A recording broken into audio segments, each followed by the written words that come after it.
Bonjour à tous, on se retrouve ici dans une vidéo consacrée au bilan du débat que j'ai eu avec David Vincent. Alors peut-être que certains d'entre vous ont vu ce débat sur ma chaîne ou sur la chaîne de David.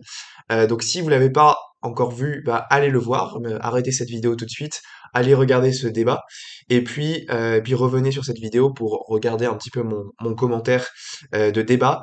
J'aime bien, dès que j'ai un débat avec quelqu'un, souvent faire un petit bilan de ce débat sur ma chaîne, comme j'ai pu le faire pour le débat avec Adrien Abosi ou d'autres personnes, parce que ça permet un petit peu de développer certains points qui n'ont pas pu être bien développés dans le débat à cause du format. Donc, ce qui s'était passé, c'est que, pour la petite histoire, je voulais faire un débat sur la question du sola scriptura avec un protestant, mais Maxime Georgel n'était pas disponible apparemment, donc il était occupé. Donc, je me suis dit, bah, je vais débattre avec David Vincent, qui est un protestant plutôt qualifié, même très qualifié selon ce que me disaient les protestants, les évangéliques en France, en disant que voilà, David Vincent serait un adversaire idéal pour défendre la doctrine du sola scriptura, parce que voilà, il est enfin, son domaine d'étude est l'histoire de l'Église et le christianisme des origines. Et donc, il me disait que c'était un adversaire solide à affronter. Donc, je me suis dit, bah, très bien, pourquoi pas, faisons un débat.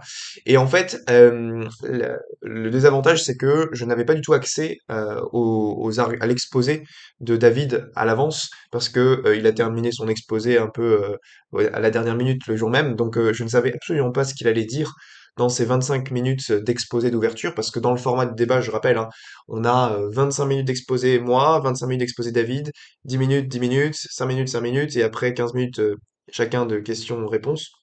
Mais donc, en fait, son exposé de 25 minutes, je savais absolument pas ce qu'il allait dire, et j'ai dû improviser du tac au tac ce que j'allais lui répondre. Et donc, dans cette vidéo, je peux développer certains points que je n'ai pas pu développer dans la réponse de ce débat. Donc voilà. Je vais peut-être commencer du coup par la- revenir aux bases, hein, donc la définition du sola scriptura. Donc, je pense qu'on est d'accord avec David. On s'est mis d'accord d'ailleurs avant le débat. Je lui avais envoyé la définition, comme quoi le sola scriptura, c'est d'affirmer que l'écriture est la seule source infaillible d'autorité. À ne pas confondre évidemment avec une caricature qu'on peut faire du sola scriptura qui s'appelle le solo scriptura, qui affirmerait que l'écriture est la seule autorité. Donc c'est un peu la tendance chez certains évangéliques modernes à fonctionner moi tout seul et ma Bible, la Bible seule, tout seul sans aucune autorité extérieure. C'est pas le cas du protestantisme réformé traditionnel qui admet certaines confessions de foi, qui admet voilà certains catéchismes. Donc euh, évidemment, ils vont dire que ces confessions de foi et le catéchisme qu'ils ont sont des sources tout à fait faillibles, mais ils vont dire que ça a une certaine autorité sur les fidèles. Donc voilà, il y a cette distinction à prendre en compte avec entre le sola scriptura d'un côté et le solo scriptura de l'autre. Par contre, j'ai un point de désaccord de fond avec David par rapport au concept même du sola scriptura, parce qu'il dit dans le débat à 31 minutes, le sola scriptura n'est pas un dogme, mais un principe méthodologique. Et ça, il me semble que c'est tout simplement faux historiquement. Lorsqu'on regarde ce que disent les confessions de foi protestantes, il s'agit bien d'une doctrine. Le sola scriptura n'est pas présenté comme un principe méthodologique, mais comme une doctrine.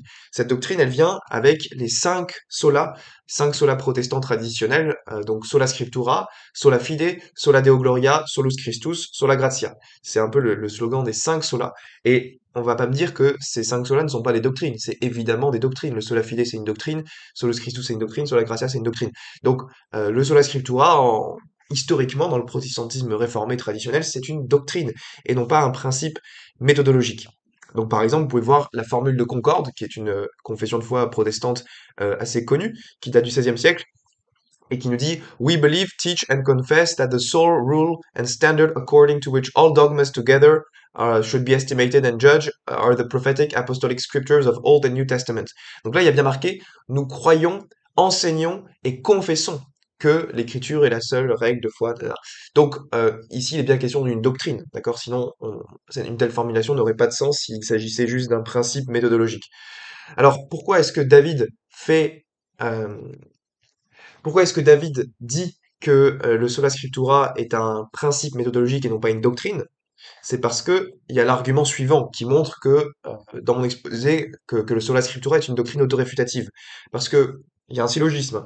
Le sola scriptura implique que toute doctrine doit se trouver implicitement ou explicitement dans l'écriture. Or, Le sola scriptura est une doctrine qui ne se trouve pas dans l'écriture. Et donc, le sola scriptura est autoréfutatif, il est nécessairement faux. Alors, pour contester cet argument, David a dit, oui, mais attendez, le sola scriptura, la prémisse 2 est fausse, le sola scriptura n'est pas une doctrine, mais un principe méthodologique. Mais ça, on a vu que c'est faux quand on regarde les confessions de foi protestantes historiques et le protestantisme réformé en général. Donc c'est toujours possible d'arriver, comme le fait David au XXIe siècle, et de dire, ah bah moi je suis pas d'accord avec le protestantisme historique, et de réinventer lui-même sa propre méthodologie. C'est cohérent avec le libre examen protestant, mais disons que ça va pas convaincre la grande majorité des protestants issus de la Réforme. Dans le débat, David n'a pas touché à l'argument que j'ai développé par rapport au fait que le sola scriptura aurait été un paradigme impossible à vivre pour les premiers chrétiens. Parce que j'avais mentionné dans l'exposé que le dernier livre du Nouveau Testament, comme on le sait, c'est probablement l'Évangile de Jean ou l'Apocalypse, a été écrit vers l'an 95. Or, l'Église, on sait, elle existait bien avant ça, donc dès l'an 30. Donc moi, ma question que j'ai posée à David dans le débat, c'est comment les chrétiens ont-ils pu fonctionner entre l'an 30 et l'an 95 sans avoir accès à l'ensemble de la révélation écrite? Et ben la réponse était par la prédication orale de l'Église enseignante. Alors David pourrait dire oui, mais du coup, c'était la prédication orale des apôtres qui était infaillible, tout ça. Oui, mais hormis Jean, la totalité des apôtres sont morts avant les années 70-80.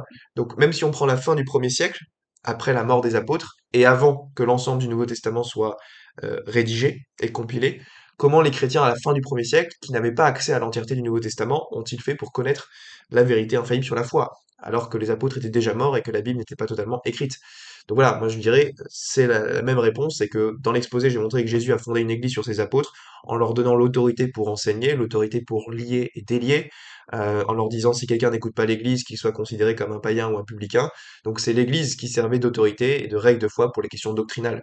Et donc ce que j'ai montré dans mon exposé initial, et David n'y a pas suffisamment répondu à mon avis, c'est que les chrétiens du premier siècle, début du deuxième siècle, ne fonctionnaient pas du tout avec le paradigme du sola scriptura. Voilà.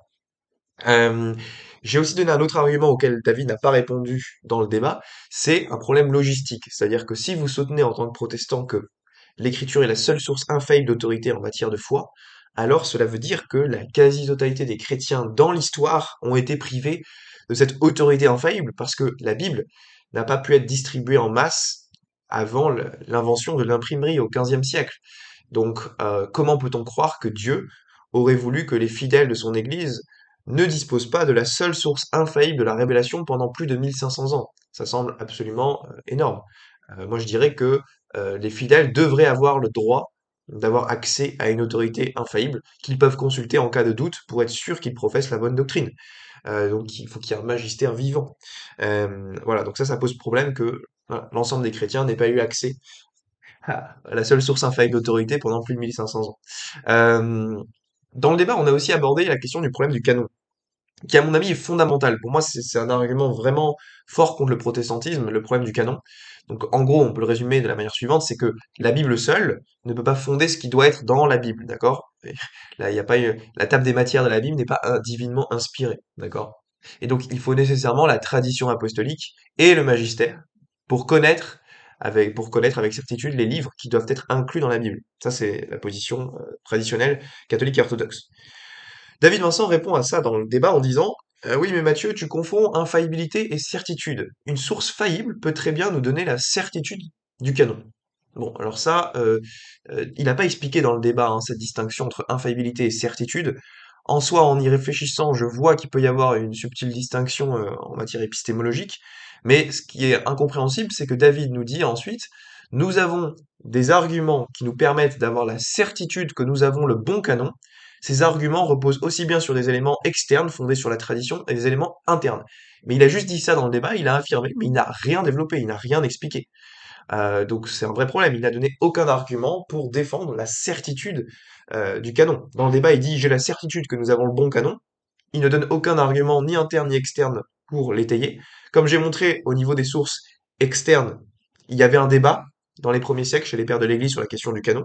Donc comment est-ce que David Vincent pourrait avoir une quelconque certitude là-dessus alors que les premiers pères n'étaient pas certains du canon? On sait que le premier père à citer les 27 livres du Nouveau Testament, c'est saint Athanase en l'an 367. Bon, et ben, avant le IVe siècle, il n'y avait pas un d'accord sur l'Épître aux Hébreux, sur l'Apocalypse, Jude, 2 et 3 Pierre, 2 et 3 Jean. Donc, comment est-ce que David Vincent pourrait être certain qu'il a le bon canon?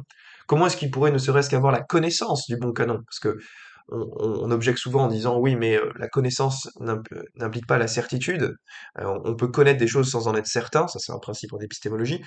Ok, mais même pour la connaissance, moi je pense que les protestants ne peuvent pas avoir la connaissance, ne serait-ce que la connaissance qu'ils ont exactement le bon canon des 66 livres. Euh, pour ça, vous avez forcément besoin que le canon soit révélé, que l'Esprit Saint révèle à travers son Église quel est le bon canon. Et ça, avant le 5e siècle, fin 4e, 5e siècle, il n'y a pas de consensus là-dessus. Donc ça, c'est un vrai problème pour le protestantisme. Un protestant ne peut pas savoir avec certitude que la troisième lettre de Jean, Jude, doit être dans l'Écriture, par exemple.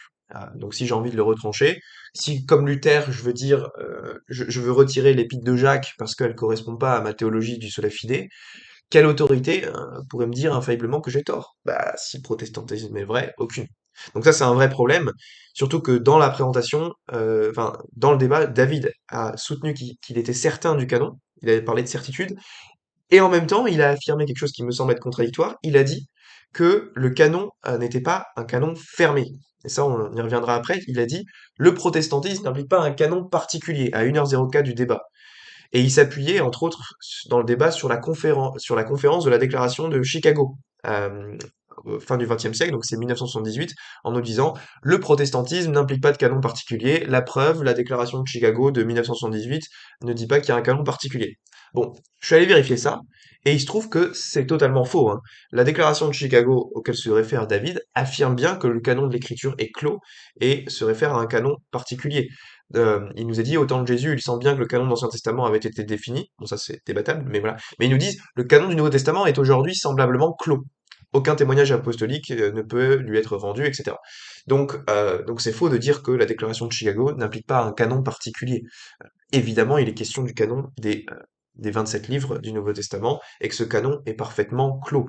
Voilà. On peut aussi rajouter que c'est quand même assez drôle que David s'appuie sur cette fameuse déclaration de Chicago, sachant que cette même déclaration de Chicago contredit David Vincent lui-même sur l'inhérence des Écritures.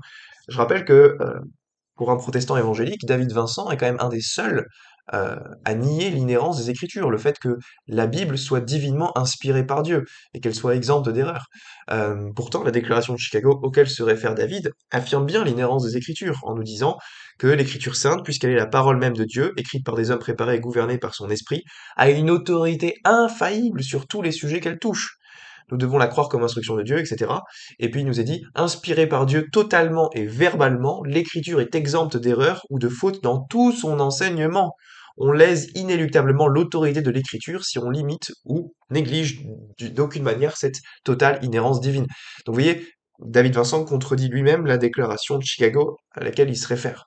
Donc voilà, il est tout à fait minoritaire dans le protestantisme évangélique à soutenir que l'écriture n'est pas inhérente et qu'elle contient des erreurs. Je pense que la majorité des protestants qui écoutent ce débat, euh, en l'occurrence, ont une position plus proche de l'Église catholique qui, elle, affirme l'inhérence des Écritures. Donc c'est assez drôle de la part de David Vincent de nous dire certains apologètes catholiques romains ont tendance à rabaisser la Bible pour donner plus de place à l'Église, c'est ce qu'il nous dit vers 40 minutes du débat. Bon ça on peut dire que c'est complètement faux et calomnieux.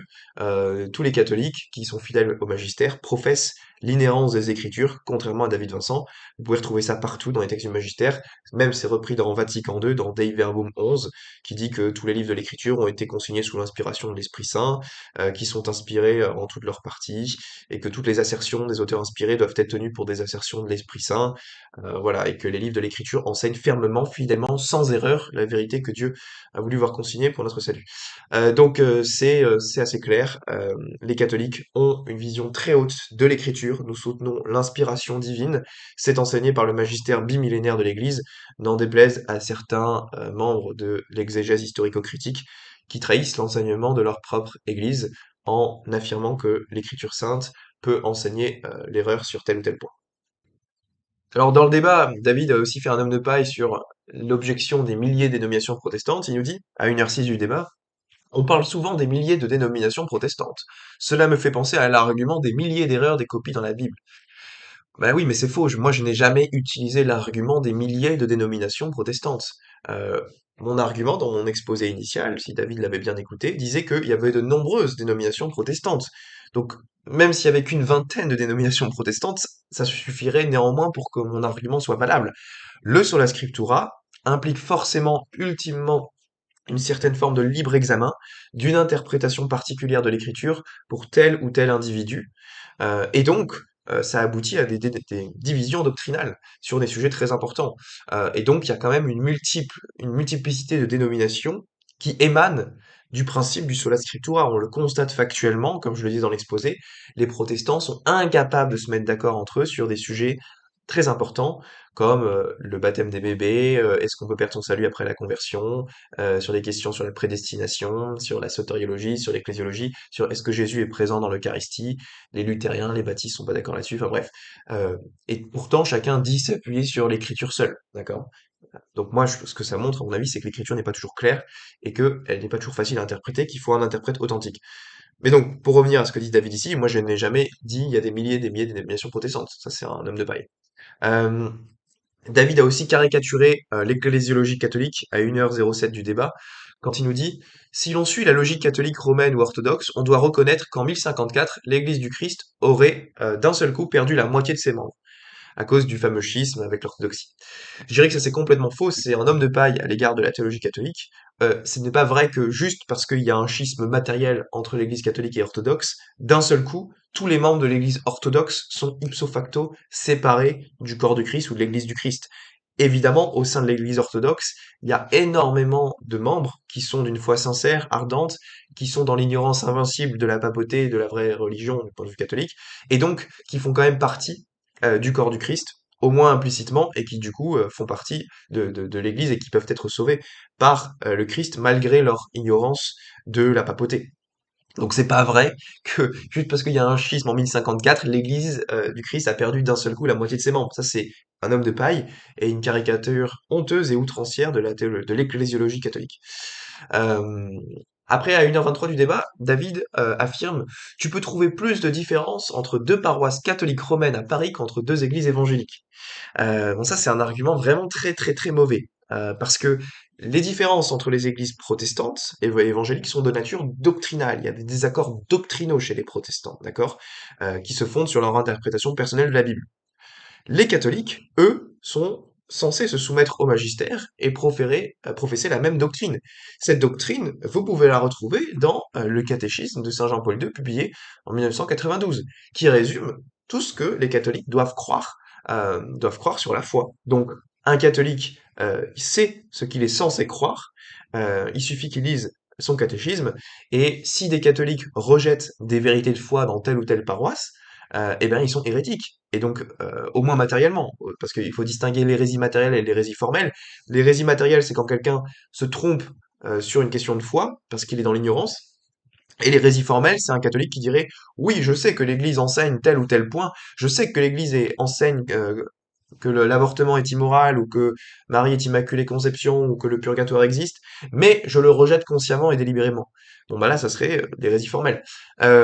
Donc, ce qu'il faut répondre à David, c'est que c'est pas vrai de dire qu'il y a plus de différence entre deux paroisses catholiques romaines à Paris qu'entre deux églises évangéliques, parce que les paroissiens dans la même église catholique sont censés proférer la même foi, sinon ils ne font pas partie de l'église catholique, sinon ils se mettent eux-mêmes en dehors de la communion de leur propre église s'ils soutiennent des hérésies.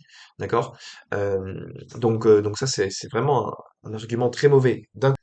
Après, David m'a surpris dans le débat, il a dit une affirmation qui m'a semblé assez dingue. À 1h09, il nous dit: Les divisions entre les protestants sont une source de dynamisme. En fait, finalement, les divisions, c'est une richesse. Ça participe au dynamisme.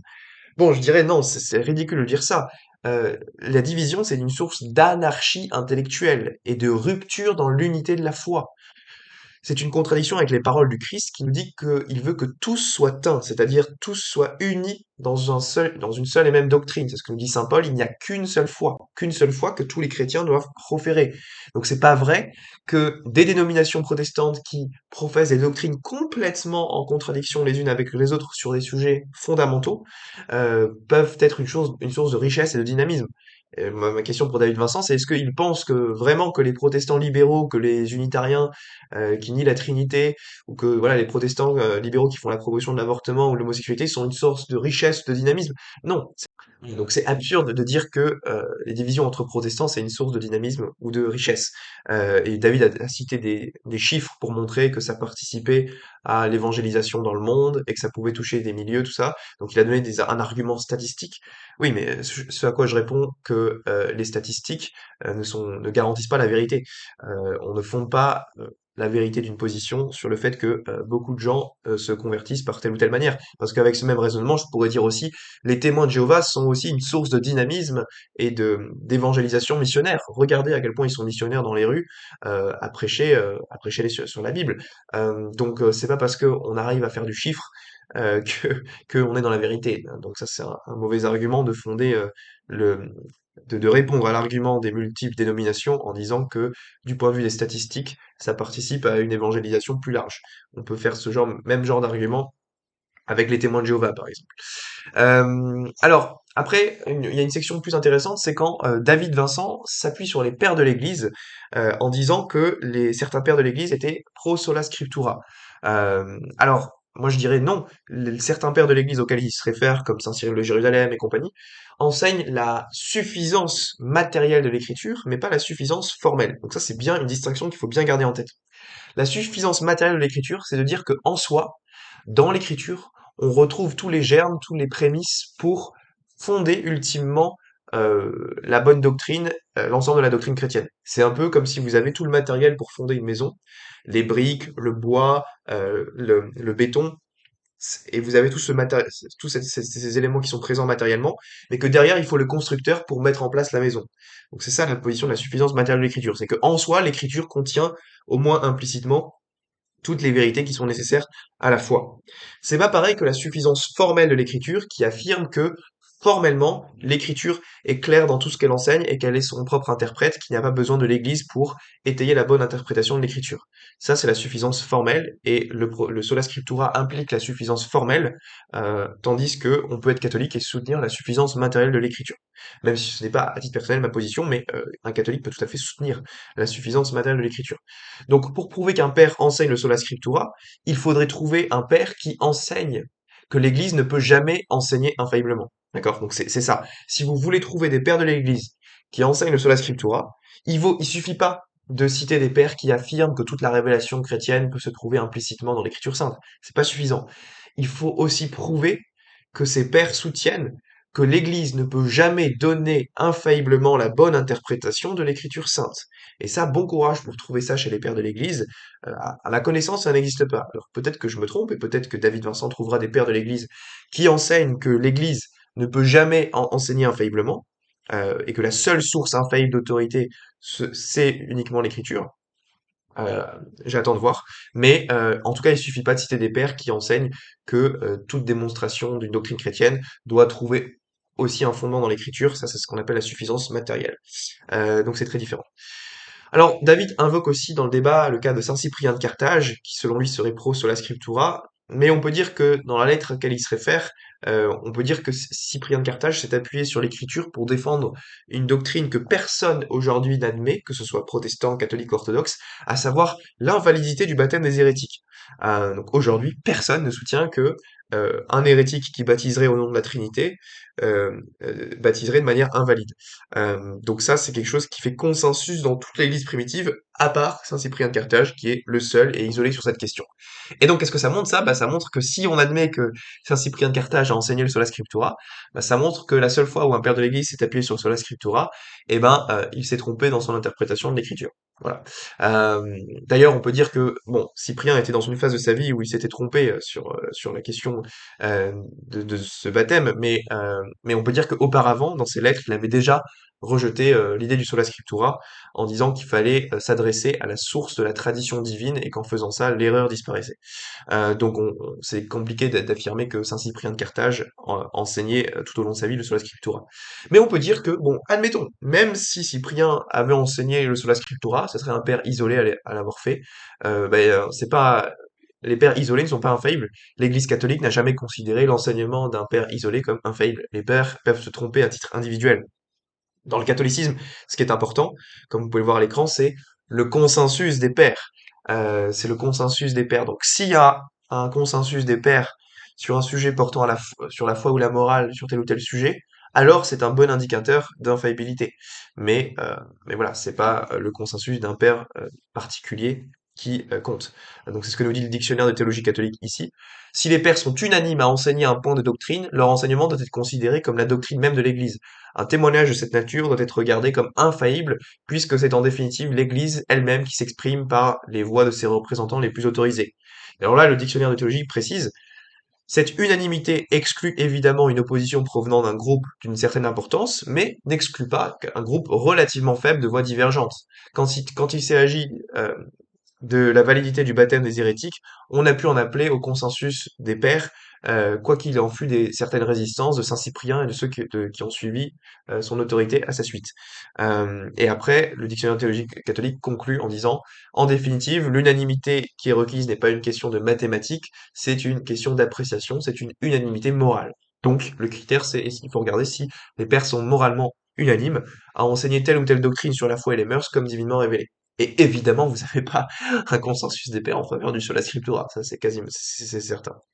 Euh, alors, je passe à un autre point. Dans le débat, David Vincent a affirmé que la doctrine de l'obscurité des Écritures, ça serait une invention des catholiques au XVIe siècle. Je dirais non, pas du tout. Le fait que certains passages de l'Écriture soient obscurs, que l'Écriture ne soit pas toujours facile à comprendre, c'est déjà présent dès le Nouveau Testament. Ça, je l'ai bien mentionné dans le débat, avec deux passages, Actes chapitre 8 et 2 Pierre 3, où dans Actes chapitre 8, il y a un Éthiopien qui essaye de lire le livre d'Ésaïe, et on lui demande «Comprends-tu ce que tu lis?» Et l'Éthiopien répond «Comment pourrais-je si quelqu'un ne me guide?» Donc même quelqu'un d'éduqué comme l'Éthiopien n'arrive pas à comprendre toutes les significations du livre d'Isaïe. C'est qu'il a besoin d'être guidé dans sa lecture. Ça montre qu'il a besoin d'une autorité interprétative de l'écriture, qu'on peut pas y arriver tout seul par ses propres moyens, même quand on est un homme éduqué. On a aussi le passage de 2 Pierre 3 qui nous dit que dans les passages, dans les lettres de Paul, il y a des passages difficiles à comprendre et des personnes ignorantes et mal affermies détournent le sens comme elles le font pour les autres écritures pour leur perdition. Donc c'est très clair que l'écriture n'est pas toujours facile à comprendre et le Nouveau Testament le dit, le dit explicitement. Alors David me dit à 1h12, oui mais bon, Matthieu a compris la doctrine de la clarté des Écritures. La doctrine de la clarté des Écritures affirme que ce qui est nécessaire à la foi est suffisamment clair, d'accord? Donc ça, effectivement, c'est ce qui est repris par la Confession de foi de Westminster. Donc pour bien représenter la position réformée, ils nous disent pas que tout est clair dans l'écriture, c'est ce qu'il nous est dit, tout dans l'écriture n'est pas également évident, ni également clair pour tous. Cependant, ce qu'il faut nécessairement connaître et croire et observer en vue du salut est si clairement exposé et révélé dans tel ou tel autre passage de l'écriture que l'ignorant, et pas seulement l'homme cultivé, peut, sans difficulté, en acquérir une compréhension suffisante. Vous avez ici la confession de foi de Westminster qui nous dit, bon, certes, sur des sujets périphériques, l'écriture n'est pas toujours évidente ou claire à comprendre, et là il se réfère à 2 Pierre 3, mais, ajoute la confession, sur des sujets qui sont essentiels, des sujets nécessaires au salut, à croire, qu'il faut croire et observer en vue du salut, et ben tout cela est si clairement exposé et révélé dans l'écriture que l'ignorant, donc une personne qui n'est pas formée, hein, l'ignorant, et pas seulement l'homme cultivé, donc pas seulement l'homme renseigné en matière d'exégèse, peut sans difficulté, c'est sans difficulté, en acquérir une compréhension suffisante. Donc ça c'est à mon avis indéfendable. Ça pose beaucoup de problèmes, parce que déjà, premièrement, les protestants sont incapables de se mettre d'accord entre eux sur les doctrines nécessaires à croire pour être sauvés, donc sur les doctrines nécessaires au salut. Il y a énormément de désaccords entre les protestants là-dessus. Vous ne pouvez pas les mettre d'accord entre eux sur quelles sont les doctrines à croire nécessaires pour être sauvés. Deuxièmement, même pour les doctrines nécessaires au salut, qui font consensus, l'écriture n'est pas toujours claire, ou bien elle est claire dans un sens qui est opposé au protestantisme. Je vous donne quelques exemples ici. Est-ce qu'on doit baptiser les bébés pour leur assurer le salut? Ça, c'est une question qui est hyper importante. Est-ce que le baptême permet d'assurer à nos propres enfants le salut et l'entrée dans la vision béatifique? Ou alors est-ce qu'il faut retarder ce baptême à plus tard? Ça, c'est une question très importante en vue du salut, et pourtant la Bible n'est pas claire sur cette question. Effectivement, dans les Actes des Apôtres, il y a des familles entières qui sont baptisées. C'est jamais précisé spécifiquement que c'est des enfants, qu'il y a des enfants qui sont baptisés, même si on peut le deviner. Donc la Bible n'est pas claire sur le sujet, et la preuve, c'est que les crédo-baptistes et les pédobaptistes s'opposent là-dessus dans leur interprétation de l'écriture depuis 500 ans. Ils ne sont incapables de se mettre d'accord sur le fait qu'il faut baptiser ou non les bébés. Et ça prouve bien que l'écriture n'est pas toujours claire. Et ça, on a un sujet, une doctrine qui est nécessaire au salut de savoir ça, hein. Ça implique des choses pour le salut, de savoir si le baptême régénère, donne la grâce sanctifiante capable d'assurer le salut pour nos enfants. Donc c'est une doctrine fondamentale sur lesquelles les protestants sont pas capables de se mettre d'accord. Donc ça montre bien que l'écriture n'est pas toujours claire. On a aussi la question de savoir est-ce qu'on peut perdre son salut via un péché mortel? Ça, les protestants sont pas d'accord entre eux. Moi, je dirais que c'est assez clair dans l'écriture, pour le coup, mais c'est des clair dans un sens opposé au protestantisme, que oui, on peut perdre son salut en commettant un péché mortel. 1 Corinthiens 6,9, par exemple, de mémoire, 1 Jean 5, qui en parle aussi. Mais bref, les protestants sont pas d'accord là-dessus. Donc, il y a des protestants qui soutiennent qu'on ne peut pas perdre son salut, qu'une fois qu'on est sauvé, une fois qu'on est considéré comme chrétien, on ne peut jamais perdre son salut. Et pourtant, ils disent s'appuyer sur l'écriture seule. Et ce sont pas que des ignorants pour le coup, ce sont des gens cultivés qui étudient l'écriture. Voilà, on a aussi d'autres sujets comme est-ce que Jésus est substantiellement présent dans l'Eucharistie? Bon bah ça, les cocos, vous êtes protestants et vous n'êtes pas d'accord là-dessus. Les luthériens croient à une forme de présence réelle et substantielle, à la consubstantiation.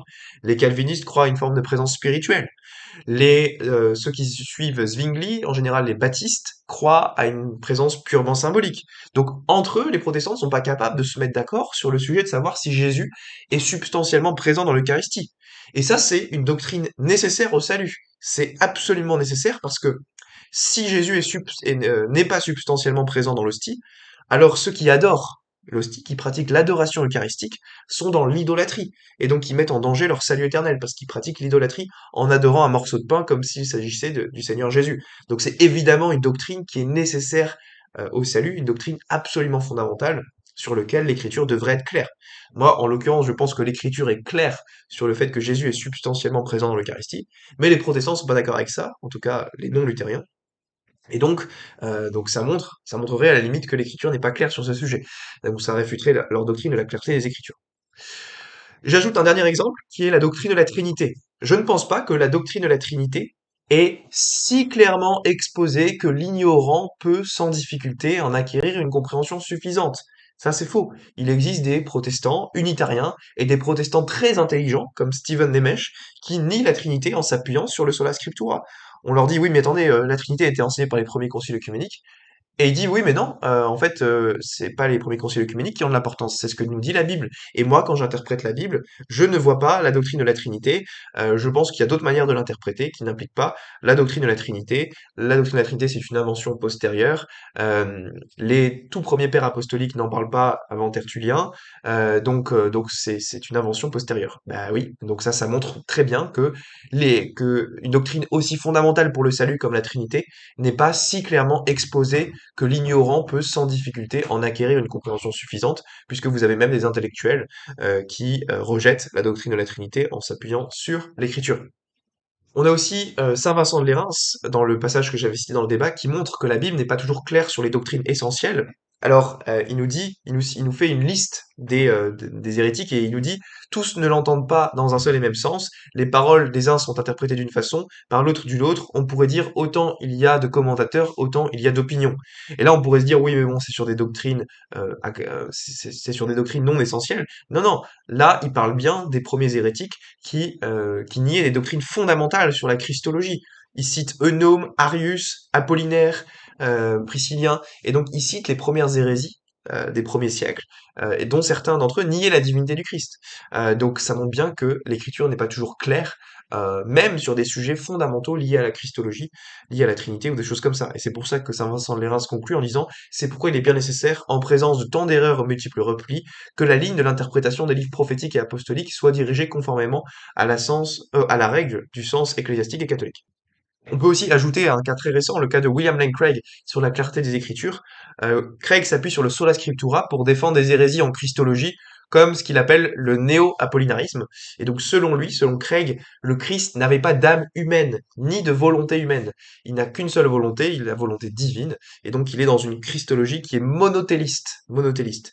Et sa justification, c'est que la Bible est la seule source infaillible d'autorité, et que les premiers conciles œcuméniques peuvent se tromper. Et donc, Monsieur Craig, qui est un homme cultivé, intelligent et de bonne foi, interprète la Bible de manière différente à ses premiers conciles œcuméniques, et il juge, à la lumière de son libre examen, que les premiers conciles œcuméniques se sont trompés là-dessus. Donc, vous voyez où ça mène la cohérence logique du sola scriptura. Euh, alors, David Vincent affirme ensuite que les premiers chrétiens étaient convaincus de la suffisance des Écritures. Il nous dit, dans le débat, la tradition orale n'impliquait aucun dogme qui n'était pas présent dans les Écritures. Donc, autrement dit, d'après David Vincent, vous avez le même contenu à l'écrit qu'à l'oral. Donc, tout ce qui est contenu dans le Nouveau Testament, c'était matériellement équivalent à ce qu'on appelle la tradition orale. On peut dire que c'est faux et que l'Écriture enseigne le contraire. Saint Jean, dans le passage que j'ai cité, affirme explicitement qu'il a enseigné des doctrines qui n'ont jamais été mises par écrit. Donc il a enseigné des doctrines que par la prédication orale, qui n'ont jamais été mises par l'écrit. Il nous dit ça dans 2 Jean 1, verset 12.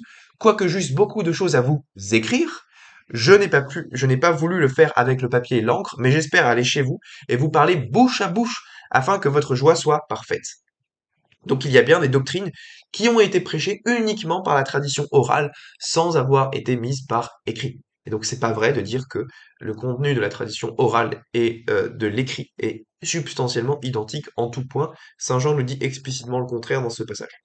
Alors à 1h02, David Vincent affirme, ce qu'il faudrait démontrer, c'est que les premiers pères de l'Église ont enseigné des dogmes qui n'ont été transmis que par oral, et ça, aucune de tes citations ne le démontre. Donc, j'avais donné des citations des pères de l'Église à la fin de mon premier exposé, et David Vincent objecte à ça que les citations de ces pères enseigneraient que le contenu de l'écriture et de la tradition orale serait substantiellement identique, et donc il faudrait démontrer que c'est pas le même contenu qui a été transmis à l'oral et à l'écrit, et que aucune de mes citations ne le démontre. Malheureusement, c'est complètement faux. Ou alors, David Vincent n'a pas pris le temps de lire mes citations. J'en avais donné à l'écran, qui montrent très clairement qu'il n'y a pas le même contenu substantiel dans la tradition orale et dans la tradition écrite. Vous avez Basile Legrand qui nous dit parmi les dogmes conservés dans l'Église, certains nous viennent de l'enseignement écrit, et d'autres nous les avons reçus de la tradition des apôtres, transmis mystérieusement jusqu'à nous.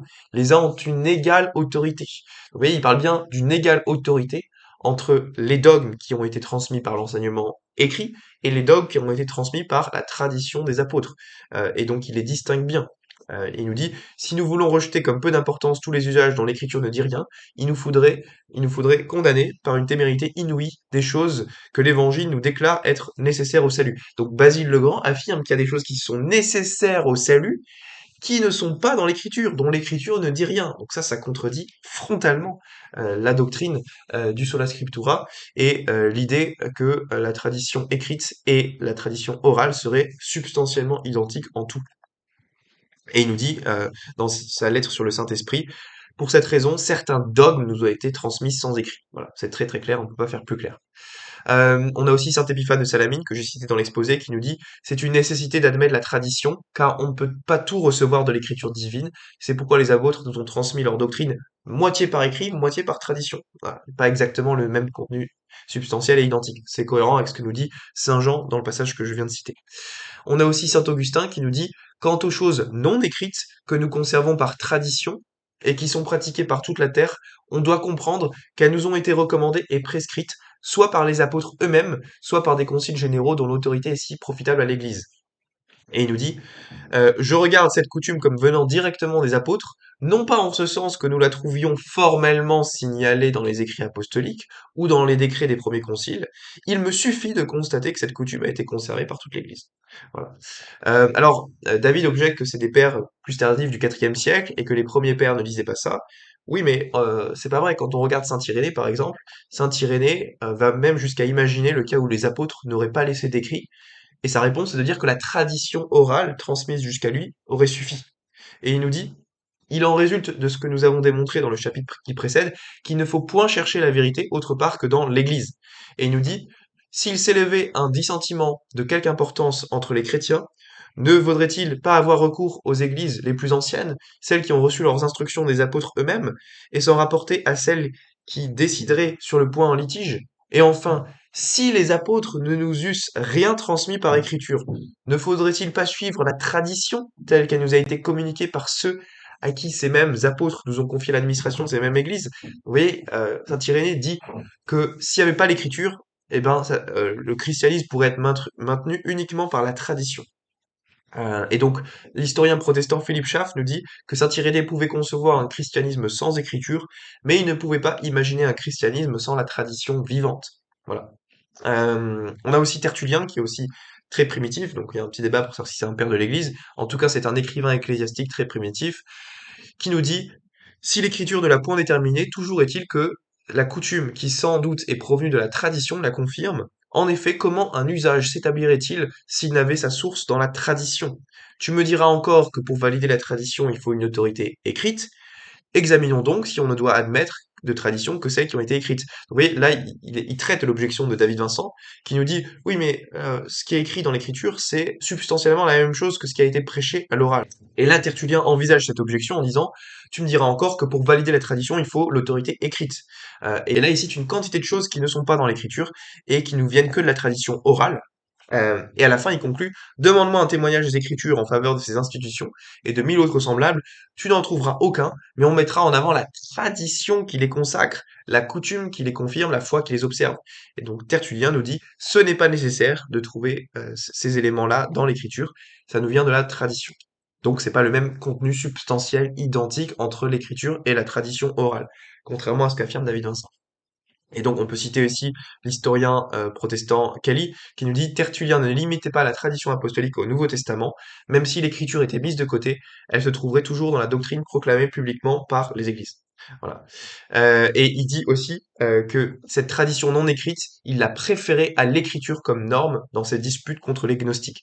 Donc contre les gnostiques, Tertullien argumente à partir de la tradition apostolique en disant bah montrez-moi votre lignée d'évêques depuis les apôtres, et il argumente pas à partir de l'écriture. Donc voilà, ça c'est des pères très primitifs qui datent de bien avant le IVe siècle. Alors moi j'aimerais quand même faire une remarque sur David Vincent et les pères de l'Église, parce que il défend ce que je pense être une curieuse épistémologie.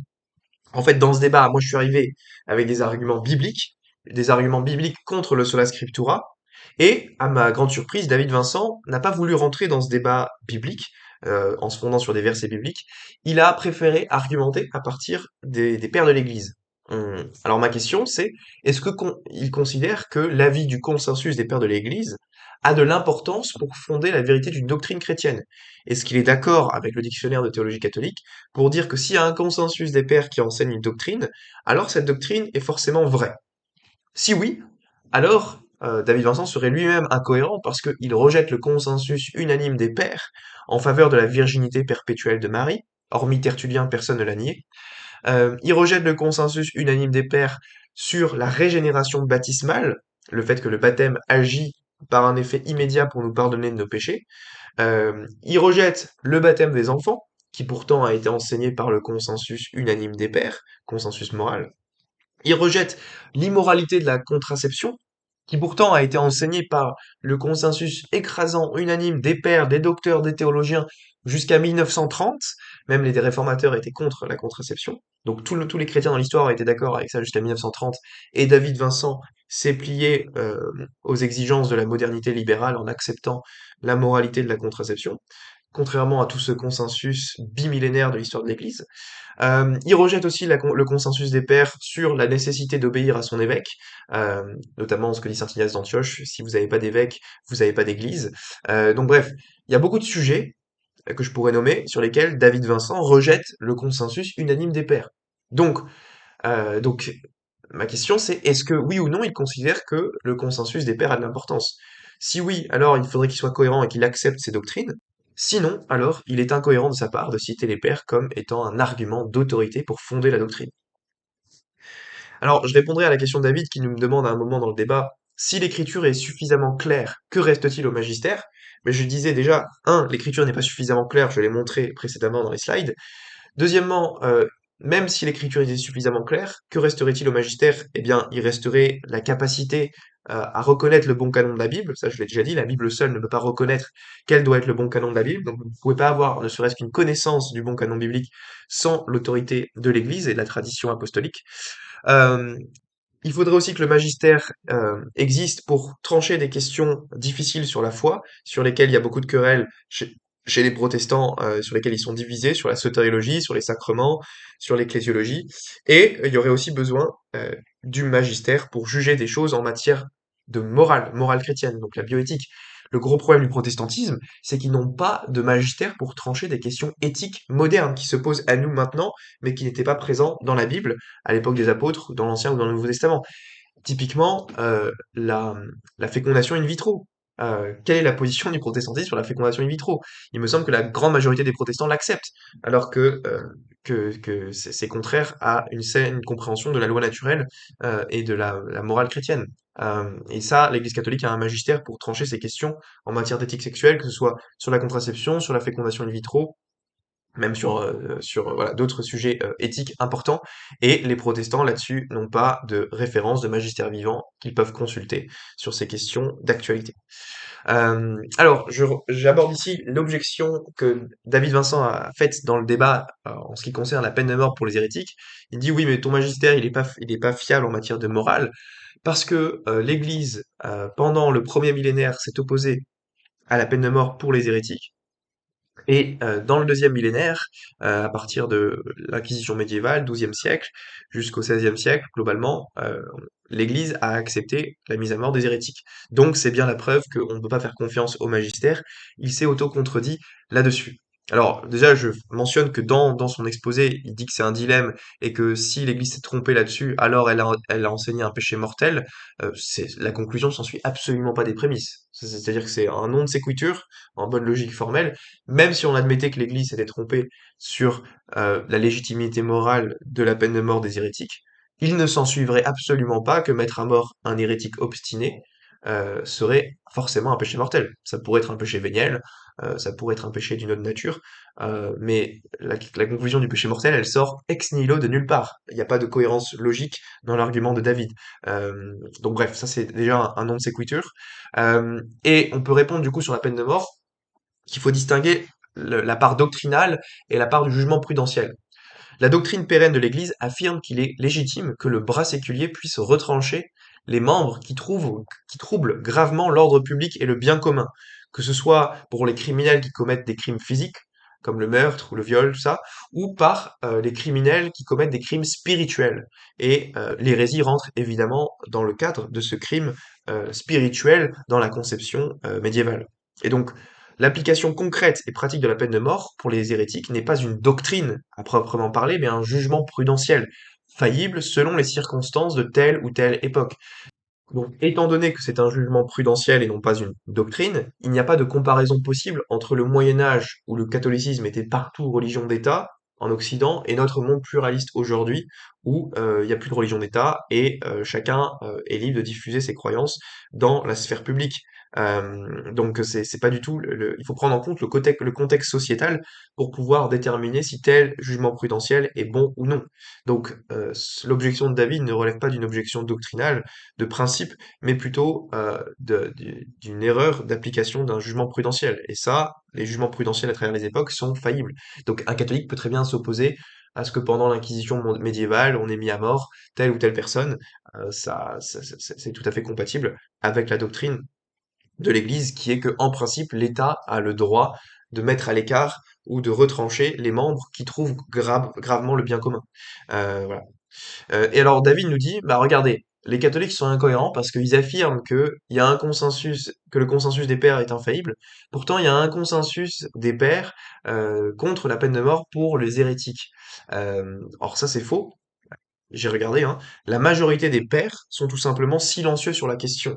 D'accord? Donc, il faut bien distinguer les cas où les pères parlent d'une question, parlent par exemple de la divinité du Christ, de la Trinité, des choses comme ça, et les cas où les pères sont dans leur grande majorité silencieux sur la question.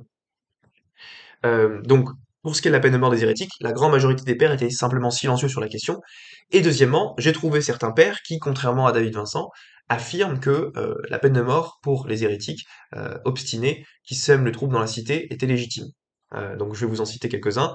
Vous avez Socrate de Constantinople qui écrit que quiconque aura été convaincu d'avoir caché un livre d'Arius, au lieu de le brûler, sera puni de mort. Donc là, on est dans le contexte d'une défense de l'arianisme.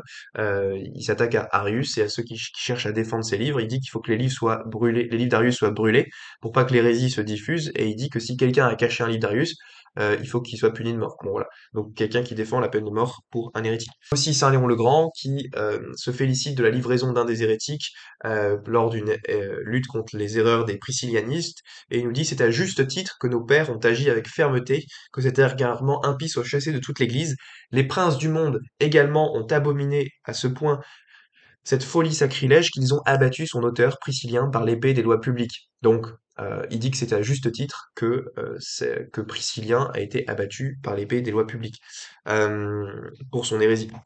On a saint Augustin aussi qui, dans sa réfutation d'un écrit de Parménien, nous dit que la peine de mort pour les païens est parfaitement légitime. Donc là, c'est pas spécifiquement les hérétiques, mais c'est pour une question similaire, les païens qui professaient des fausses doctrines et qui faisaient surtout des sacrifices d'idolâtrie. Et ben saint Augustin dit que en soi, ils méritent la peine de mort. Par exemple, il nous dit c'est là sans doute que voudraient tous les hérétiques contre lesquels Dieu inspire souvent aux empereurs de prendre les mesures les plus sévères, aux hérétiques et à tous ceux qui ne se présentent du nom chrétien, qui se présentent du chrétien que le nom, il faudrait joindre aussi sans doute les païens eux-mêmes. Ces derniers ne sont-ils pas engagés dans l'impiété d'une fausse religion, et des lois récentes n'ordonnent-elles pas de renverser et de briser leurs idoles? Quant à leurs sacrifices, ils sont défendus sous peine de mort. Vous voyez, donc saint Augustin dit très bien que les sacrifices des païens sont défendus sous peine de mort et qu'il serait légitime de les mettre à mort pour certaines de leurs croyances erronées qui troublent gravement l'ordre public et la cité. Voilà. On a aussi le Concile de Tours qui affirme la légitimité de la peine capitale. Donc là, je vous cite l'historien du droit Cyril Douno, qui, dans son article consacré à la question de la peine de mort dans l'histoire de l'Église, nous dit l'affirmation de la licéité du recours général à la peine de mort se double d'une légitimation dans un cas particulier, celui de l'hérétique livré de ce fait au bras séculier. Comme l'indique Gratien, il revient à l'État de s'occuper de ceux contre qui l'Église ne peut plus rien. C'est déjà la solution retenue au troisième concile de Tours en 813 qui nous dit il convient de châtier par la discipline des puissances séculières la si mauvaise habitude de ceux, donc en l'occurrence les hérétiques publics et obstinés, qui n'ont pas voulu se convertir par les salutaires monitions des prêtres. Et il en découle alors la remise à la puissance publique au bras séculier en vue de la condamnation à mort. Et il nous dit que la justification théorique du recours au bras séculier est fondée sur les Écritures au sujet du meurtrier. Tu l'arracheras de mon autel pour qu'il meure. Donc Cyril Douno ici fait bien état du fait que la peine de mort était déjà acceptée lors du premier millénaire, et que donc c'est pas juste une invention de l'inquisition médiévale, contrairement à ce que affirme David Vincent. Alors je terminerai par une dernière objection qui est l'objection des limbes. David Vincent a dit que le magistère s'est contredit dans les limbes, donc voici sa citation exacte. Dans le débat, il nous dit Grégoire le Grand a enseigné que toute personne morte sans baptême, y compris un bébé, allait directement en enfer. Cela a été la doctrine pendant des siècles de l'Église catholique romaine, qui a ensuite tempéré avec les limbes, et d'un seul coup, Jean-Paul II, en un acte magistériel, a fait disparaître des siècles de tradition en publiant son catéchisme dans lesquels les limbes n'existent plus. Alors ici, il y a beaucoup d'erreurs et d'approximations factuelles qui sont compilées en une seule et même phrase.